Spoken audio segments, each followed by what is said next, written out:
गुजरात की साबरमती जेल में आराम से सो रहा उत्तर प्रदेश का माफिया डॉन अतीक अहमद उस वक्त घबरा कर रोने लगा जब उसकी सेल में एक साथ दर्जनों पुलिसकर्मी घुस गए। एक बार उसको लगा कि यही वो रात है जिसका ख्वाब उसे रात में आता था और उसे डराता था। उसकी आंखों में आंसू थे और वो गिड़गिड़ा रहा था। दरअसल हुआ यूं कि गुजरात के मुख्यमंत्री भूपेंद्र पटेल और गृह राज्य मंत्री हर्ष संघवी ने एक स्पेशल सर्च ऑपरेशन जेल में चलाया था, जिसकी अधिकारियों और मंत्रियों को भी कानो कान खबर नहीं दी गई थी और ये सर्च ऑपरेशन रात को चलाया गया था। इसलिए जेल प्रशासन को भी नहीं पता था कि आज रात क्या होने वाला है।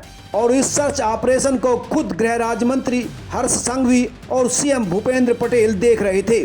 और इसी खुफिया सर्च ऑपरेशन के दौरान आधी रात को अतीक अहमद की सेल में दर्जनों पुलिसकर्मी घुस गए, जिनकी बॉडी पर वार्न कैमरे लगे हुए थे। और इस दौरान अतीक अहमद की सेल और अतीक अहमद की तलाशी ली गई। अतीक के साथ साथ दूसरे कैदियों और अपराधियों की भी तलाशी ली गई। और इस खुफिया छापेमारी को प्रदेश की 17 जेलों में एक साथ अंजाम दिया गया, जिसमें 1700 पुलिसकर्मियों ने भाग लिया और प्रदेश के आला अधिकारी इस मामले में इन्वॉल्व थे। और इस खुफिया ऑपरेशन में जेल से 2 दर्जन से भी ज्यादा मोबाइल मिले, बहुत सारी प्रतिबंधित चीजें भी वहां से कलेक्ट की गई। और इसी वजह से इतनी पुलिसकर्मी रात को अपनी सेल में देखकर अतीक अहमद घबरा गया। दरअसल उसे उम्मीद नहीं थी कि रात को इस तरह से कुछ हो सकता है और पुलिस एकाएक उसको जगाएगी और तलाशी लेना शुरू कर देगी। सूत्र बताते हैं कि बैरक की सर्च के दौरान अतीक अहमद की आंखों में आंसू निकल गए। वो घबराने लगा, कांपने लगा। दरअसल इस पूरे ऑपरेशन की जानकारी किसी को भी नहीं दी गई थी और इसीलिए किसी को इसकी भनक नहीं पड़ी।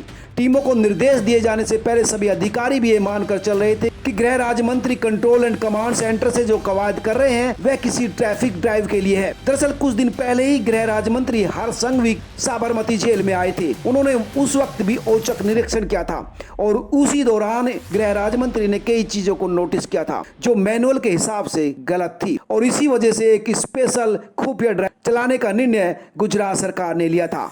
दरअसल माफिया अतीक अहमद को साबरमती जेल की हाई सिक्योरिटी बैरक में रखा गया है। दरअसल जून 2019 में सुप्रीम कोर्ट के आदेश पर उसे उत्तर प्रदेश से अहमदाबाद की हाई सिक्योरिटी जेल में शिफ्ट किया गया था। प्रयागराज में 12 फरवरी को उमेश पाल की हत्या के मामले में उत्तर प्रदेश पुलिस के रडार पर अतीक अहमद है। पुलिस ने उत्तर प्रदेश में अतीक अहमद के परिवार पर उसके गुर्गों पर शिकंजा कसना शुरू कर दिया है। रात में जब साबरमती जेल समेत दूसरी जेलों में एक साथ ये सर्च ऑपरेशन चला तो बड़े बड़े अपराधियों की हालत पतली हो गई और इसी वजह से अतीक अहमद रोने लगा था। दरअसल इस पूरे घटनाक्रम को बहुत ही स्पेशल और छिपा कर अंजाम दिया गया था और इसी वजह से 1700 से ज्यादा पुलिसकर्मी इसमें लगाए गए थे। दरअसल खुद सीएम इस ऑपरेशन को अपने डैशबोर्ड से देख रहे थे। दरअसल राज्य का गृह विभाग सीएम के पास ही है और इसके प्रभार की जिम्मेदारी हर्ष संघवी जो गृह राज्य मंत्री है उनके पास है। ऑपरेशन जेल की गोपनीयता से पुलिस महकमे के अफसर भी चकित रह गए।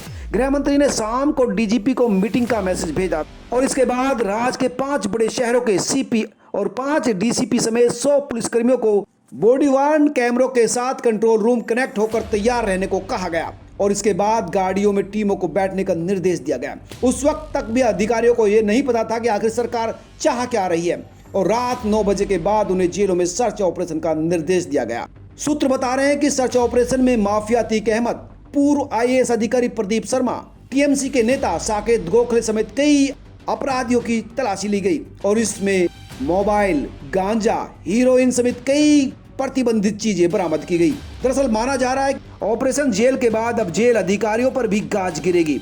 अगर गुजरात की बात करें तो गुजरात में 7 जिलों में जेल है, 11 उप जेल है और एक महिला स्पेशल जेल है और 2 ओपन जेल और 2 स्पेशल जेलें हैं, जिसमें बड़ी संख्या में अपराधी बंद हैं। और इसी वजह से गुजरात सरकार ने यह बड़ा ड्राइव किया था। उम्मीद की जा रही कि इस सर्च ऑपरेशन के बाद गुजरात सरकार बड़ा निर्णय लेगी। दोस्तों, आप क्या सोचते हैं जरूर कमेंट करके बताएं और इस खबर को शेयर करें ताकि अपराध और अपराध से जुड़े हुए तमाम लोगों को ये मैसेज जाए कि अगर वो अपराध करेंगे तो वो और उनका परिवार कभी चैन से नहीं सो सकते।